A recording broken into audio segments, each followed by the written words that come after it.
اعوذ باللہ من الشیطان الرجیم، بسم اللہ الرحمن الرحیم۔ ناظرین محترم، السلام علیکم ورحمۃ اللہ وبرکاتہ۔ ہماری زندگی ہمیں پوری طریقے سے حق ہے کہ ہم اپنی زندگی کو بہترین طریقے سے گزاریں، اور اللہ نے ہر انسان کو یہ حق دیا ہے۔ بس یہ ہے کہ ہم جس طریقے سے اپنی زندگی گزار رہے ہیں اس کا نتیجہ اچھا ہونا چاہیے، تاکہ ہماری زندگی خوشگوار بن سکے۔ جو گفتگو آپ کے سامنے مسلسل چل رہی ہے وہ یہ ہے کہ میاں اور بیوی یعنی شریک حیات، اس کی تیسری کڑی کامیاب ازدواجی زندگی ہم آپ کے سامنے پیش کر رہے ہیں، اور ہماری گفتگو مسلسل جاری ہے۔ اور چونکہ بہرحال زندگی کا سب سے اہم جو عنصر ہے ہماری زندگی کی کامیابی کا، وہ یہ ہے کہ ہم اپنی زندگی میں محبت کو کون سا مقام دے پا رہے ہیں، آخر محبت میں کیا کر رہے ہیں کہ ہماری زندگی میں محبت کا اضافہ ہو رہا ہے۔ لہٰذا یہ تمام عوامل آپ کے سامنے مسلسل پیش کیے جا رہے ہیں جن سے ہماری زندگی محبت سے لبریز ہو سکتی ہے، اور جب ہماری زندگی میں محبت آ جائے گی تو بہرحال زندگی کا ایک نیا رخ اور زندگی کو جینے کا مزہ حاصل ہو جائے گا۔ لیکن وہی محبت جسے اسلام نے اجازت جس کی دی ہے، ہم اس محبت کو نہیں جو چلتے پھرتے ہمیں کسی سے بھی محبت ہو جاتی ہے۔ چلتے پھرتے ہونے والی محبتیں اسی طریقے سے چلتے پھرتے ختم بھی ہو جاتی ہیں۔ لہٰذا اگر ہم اپنی محبت میں دائمی محبت چاہتے ہیں اور محبت کو دوام دینا چاہتے ہیں تو اسے دل کی گہرائیوں سے سمجھنا پڑے گا، اور اس کے بعد فکر کرنا پڑے گا کہ جو ہم محبت کر رہے ہیں اس کا نتیجہ ہماری زندگی پر کتنا اثر انداز ہوگا۔ ان تمام چیزوں کی گفتگو کرنے کے لیے ہم پھر سے اپنے اسٹوڈیو میں دعوت دیتے ہیں عالی جناب مولانا علی عظیم شیرازی صاحب کو کہ وہ آئیں اور آنے کے بعد ہمارے اذہان میں امڑتے ہوئے سوالات کے جواب دیں۔ السلام علیکم ورحمۃ اللہ وبرکاتہ۔ وعلیکم السلام ورحمۃ اللہ وبرکاتہ۔ مولانا، چونکہ بہرحال جو آپ نے زحمتیں کی ہیں اس راہ میں، اور جو ہمیں بھی انشاءاللہ موقع ملا ہے آپ سے کسب فیض کرنے کا اور فائدہ اٹھانے کا، تو انشاءاللہ بہرحال کون انسان اپنے ہاتھ سے اچھا موقع جانے دیتا ہے، تو کوشش ہماری یہی ہے کہ ہم آپ سے حتی الامکان استفادہ کرتے رہیں۔ میں آپ سے یہ گزارش کروں گا کہ ایک انسان جو ان تمام عوامل پر عمل کرے اور شادی کے بعد ان تمام عوامل پر عمل کرے اور اپنی زندگی کو محبت آمیز بنا لے، تو اس کے نتیجے میں اسے کیا حاصل ہوگا، اور جو انسان شادی نہیں کر رہا ہے اس کے بدلے میں اس کو کیا مشکلات اور ہمارا سماج کیسا بن جائے گا۔ صحیح۔ اعوذ باللہ من الشیطان اللعین الرجیم، بسم اللہ الرحمن الرحیم، اللہم صلی علی محمد وآل محمد وعجل فرجہم۔ معاشرے میں مختلف طرح سے لوگ جی رہے ہیں، جی ہاں، اور جیتے رہیں گے۔ جیسے ایک انسان مسلمان، ایسے لوگ بھی ہیں جو کسب فیض کر رہے ہیں، جو ثواب کما رہے ہیں، اور ایسے مسلمان بھی ہیں جو ثواب نہیں کما رہے، گناہ کما رہے ہیں، خالی گوشت کھا رہے ہیں، مختلف طرح کے لوگ۔ جی۔ اچھا، یہ جو گفتگو کامیاب ازدواجی زندگی کے حوالے سے، کامیابی کا تصور جیسے ہم نے پہلے بھی عرض کیا تھا کہ بہت وسیع تصور ہے۔ جی۔ کامیاب ازدواجی زندگی میں 7-8 پہلو ہیں، جن میں سے ہم نے ابھی ایک پہلو کو لیا ہے جس میں محبت و مودت کی بات کر رہے ہیں۔ ٹھیک ہے، یعنی اگر ہم ایک کامیاب ازدواجی زندگی کو صرف محبت پر منحصر نہیں کر دیں گے، کیونکہ ایک کامیاب زندگی کے اندر اس کا ایک پہلو اقتصادی پہلو ہے جو مرد کو دیکھنا ہے، ایک اس کا مینجمنٹ کا پہلو ہے، پلاننگ اینڈ مینجمنٹ ہے گھر کی، مدیریت، جی، ایک بچے کی تربیت ہے۔ اس طرح سے بہت سارے اور فیکٹرز ہیں جس کو اس پروگرام میں ابھی ہمیں ٹچ نہیں کیا ہے۔ جی، ہم صرف فوکس کر رہے ہیں لِتَسْكُنُوا إِلَيْهَا وَجَعَلَ بَيْنَكُمْ مَوَدَّةً وَرَحْمَةً۔ جی، ہم ان 3 چیزوں کی بات کر رہے ہیں، مودت اور رحمت کے سائے میں وہ کیسے ڈیولپ ہو رہی ہیں چیزیں، یہ محور گفتگو ہے۔ جی، کیونکہ ہم اپنے پروگرام کے اختتامی مراحل کی طرف بڑھ رہے ہیں، جی، اور فوکس ہم نے اس کامیاب ازدواجی زندگی میں سکون، محبت و مودت اور رحمت کو کیا ہے، تو اس پر ہم بات کر رہے ہیں۔ جی، انشاءاللہ اگر خدا نے کبھی توفیق ہمیں ہوئی تو پھر ہم اور بھی زاویے سے کامیاب ازدواجی زندگی کو پیش کریں گے، ازدواجی زندگی کے دوسرے پہلو کو بھی، دوسرے پہلو جو کامیابی کی طرف لے کر جاتے ہیں۔ یہ صرف مودت محبت کے اوپر گفتگو ہو رہی ہے، رحمت کے اوپر گفتگو ہو رہی ہے۔ اور اب جو بات آپ نے چھیڑ دی وہ یہ کہ کیا ملنے والا ہے ایک شخص کو، کیونکہ یہ بات بہت ہی حساس ہے آج کے دور میں، کیونکہ ایک بہت بڑی تعداد ہے ہمارے ناظرین کی کہ جو ویسٹ میں رہتے ہیں، جی، اور وہاں پہ شادی کا کانسیپٹ ان کی سویلائزیشنز میں یعنی ویسٹرن سوسائٹیز میں جی تو تقریباً بہت ہی کم ہو گیا، شادی کی طرف رغبت نہیں ہے، اور اس کا اثر ہمارے مسلمان بچوں پر بھی پڑ رہا ہے کہ وہ بس مجبوراً شادی کرنی پڑتی ہے انہیں، کیونکہ معاشرے میں ان کو رہنا ہے، تو اس لیے وہ شادی کی طرف رغبت ان کے ذاتاً نہیں ہے، لیکن معاشرے کے پریشرز کی وجہ سے ہے. تو کیونکہ ڈیورس ریٹ اتنا بڑھتا جا رہا ہے، پرابلمز وہ اتنے دکھاتے ہیں، اور معاشرے کو اس طرح سے ڈائریکشن دے رہے ہیں کہ کم سے کم مسلمان اس سے اثر انداز ہو رہے ہیں اس پر، اور وہاں کے والدین کی بہرحال جس ماحول میں انسان جیے گا وہاں اس کا ایک اپنا اثر ہے. وہی اثر اب کیونکہ مشرقی لوگ جو ہیں وہ ویسٹ کو آئیڈیلائز کرتے ہیں، تو وہی اثر وہاں پہ بھی آ گیا. تو شادی کا ایک اصل جو مقصد ہوتا ہے، بنیادی اور اصل مقصد جو ہے وہ یہی ہے کہ آپ کو سکون حاصل ہو. جب دونوں میاں بیوی کو سکون حاصل ہوگا زندگی کے اندر تو معاشرے میں سکون پھیلے گا.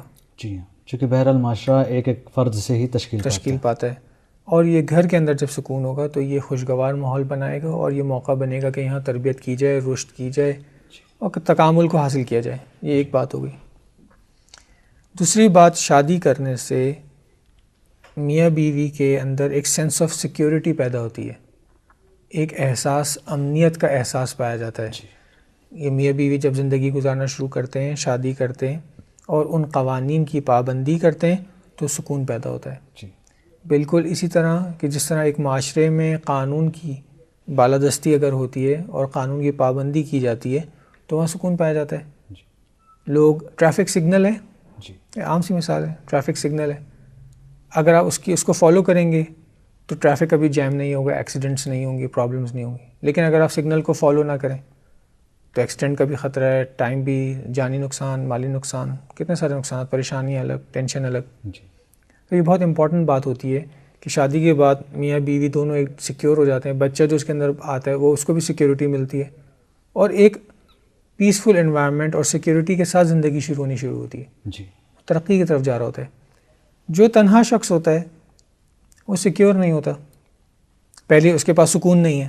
وہ سکون جو شادی سے اس کو ملنے والا ہے وہ اس کو کہیں اور نہیں ملے گا. ایک سکون سے وہ محروم ہو گیا. اور یہ چھوٹے موٹے سکون نہیں ہے، یہ ذہنی سکون ہے. یہ سکون ہی اگر اس کو نہیں ملے گا تو وہ کہاں سے کامیاب انسان زندگی گزارے؟ یعنی ایک بے چین انسان رہے گا، اس طرح پریشانی کیفیت. پھر سیکیورٹی اس کو نہیں ملے گی.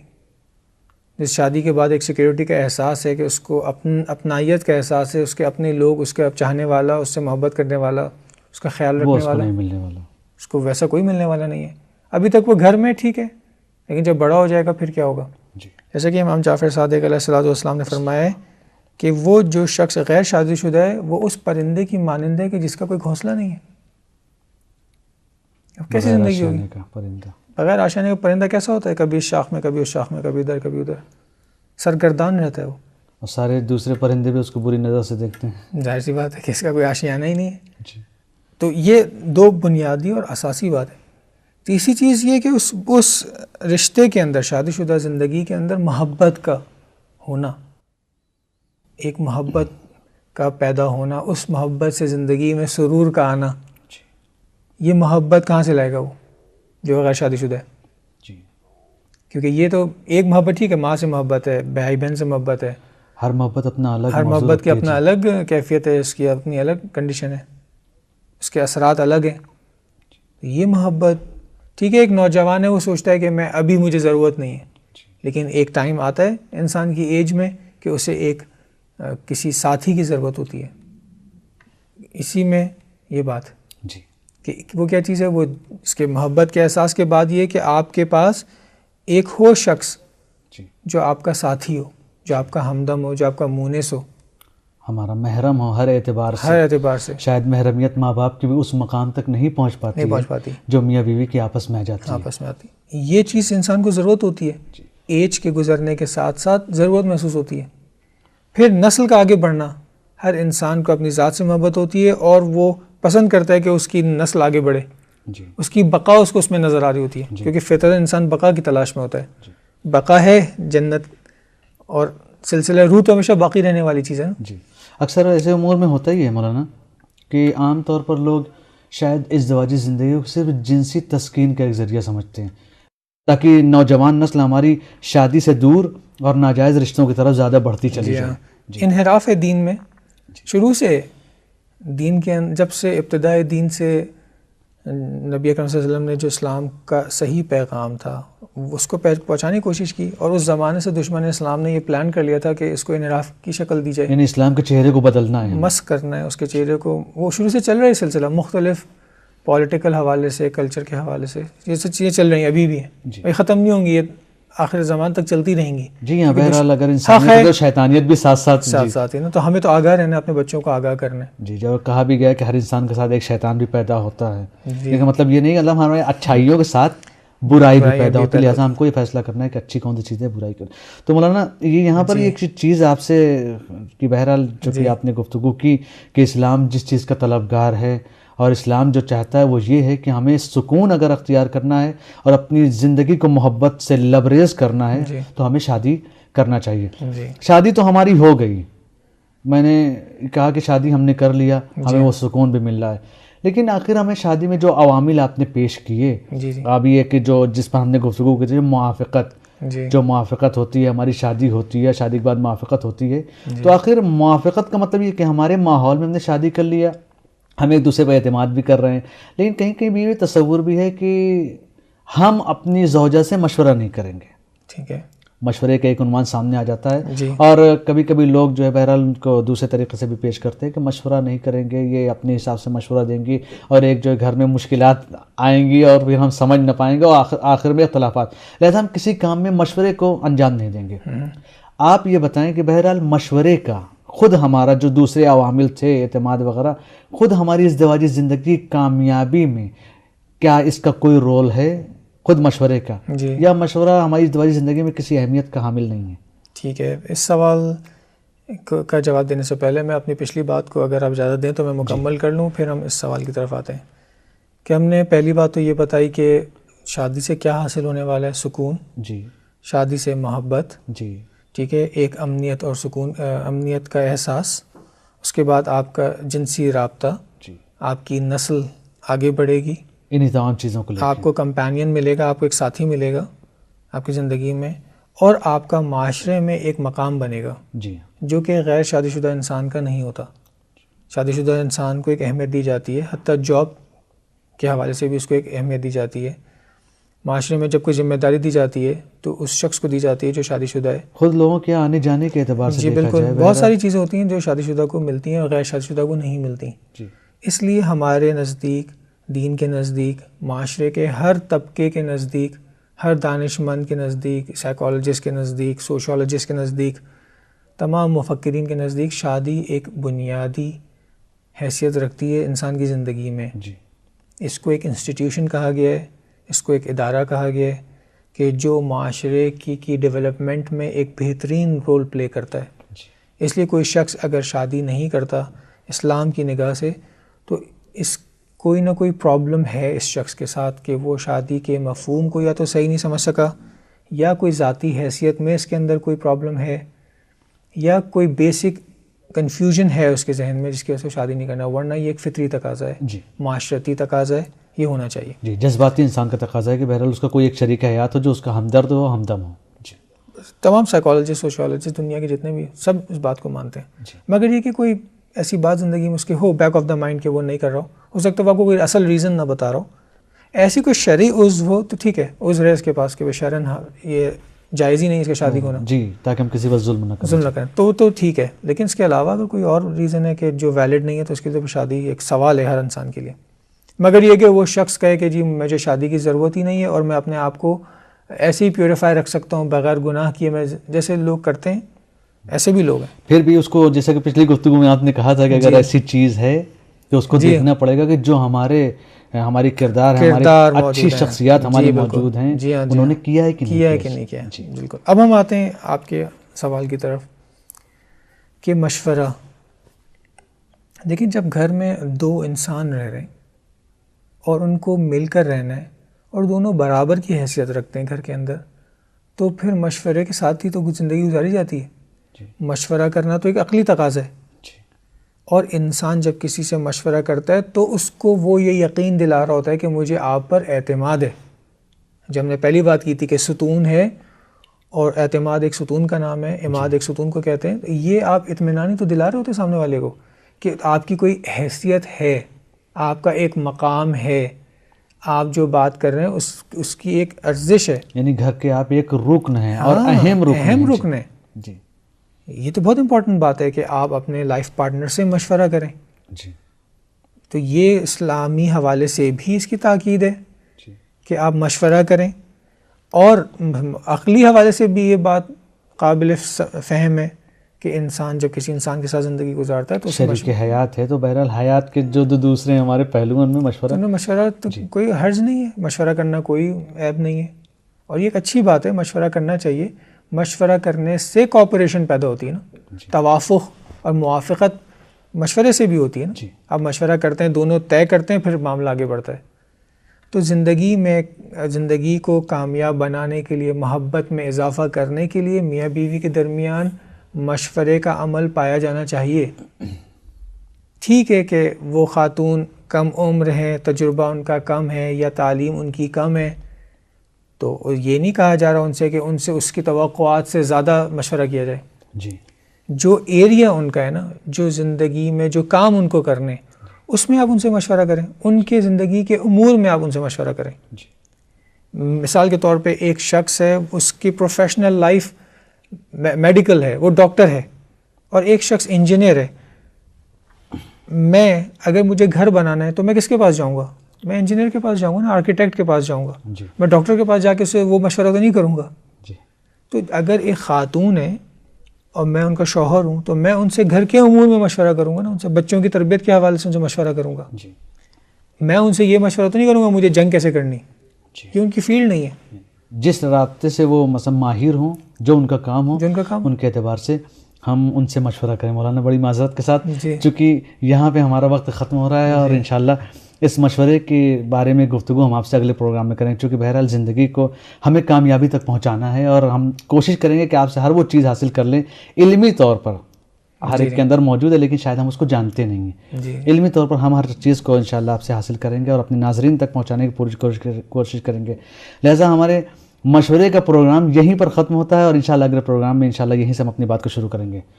تو ناظرین محترم، یہ ہمارا پروگرام جو آپ دیکھ رہے ہیں، آپ غور کریں اپنی زندگی کے بارے میں. جیسا میں پچھلے بھی کہہ چکا ہوں کہ آپ زندگی میں غور کریں کہ واقعاً آپ کی اگر زندگی کامیاب ہے تو آپ کی نظر میں جن کی زندگیاں کامیاب نہیں ہیں ان تک یہ تمام چیزیں آپ پہنچائیں اور ان کی زندگی کو کامیاب بنانے میں اچھے مددگار ثابت ہوں. لہٰذا اور آپ کے ذہن میں بھی جو سوالات آ رہے ہوں ان کو آپ ہماری ای میل آئی ڈی پر بھیج سکتے ہیں. اگلے پروگرام تک کے لیے اپنے میزبان شبیہ العباس کو اجازت دیجیے. خدا حافظ. آ رہے ہیں جن سے ہماری زندگی محبت سے لبریز ہو سکتی ہے، اور جب ہماری زندگی میں محبت آ جائے گی تو بہرحال زندگی کا ایک نیا رخ اور زندگی کو جینے کا مزہ حاصل ہو جائے گا. لیکن وہی محبت جسے اسلام نے اجازت جس کی دی ہے، ہم اس محبت کو نہیں جو چلتے پھرتے ہمیں کسی سے بھی محبت ہو جاتی ہے. چلتے پھرتے ہونے والی محبتیں اسی طریقے سے چلتے پھرتے ختم بھی ہو جاتی ہیں. لہٰذا اگر ہم اپنی محبت میں دائمی محبت چاہتے ہیں اور محبت کو دوام دینا چاہتے ہیں تو اسے دل کی گہرائیوں سے میاں اور بیوی یعنی شریک حیات، اس کی تیسری کڑی کامیاب ازدواجی زندگی ہم آپ کے سامنے پیش کر رہے ہیں، اور ہماری گفتگو مسلسل جاری ہے. اور چونکہ بہرحال زندگی کا سب سے اہم جو عنصر ہے ہماری زندگی کی کامیابی کا، وہ یہ ہے کہ ہم اپنی زندگی میں محبت کو کون سا مقام دے پا رہے ہیں. آخر محبت میں کیا کر رہے ہیں کہ ہماری زندگی میں محبت کا اضافہ ہو رہا ہے. لہٰذا یہ تمام عوامل آپ کے سامنے مسلسل پیش کیے جا. اعوذ باللہ من الشیطان الرجیم، بسم اللہ الرحمن الرحیم. ناظرین محترم، السلام علیکم ورحمۃ اللہ وبرکاتہ.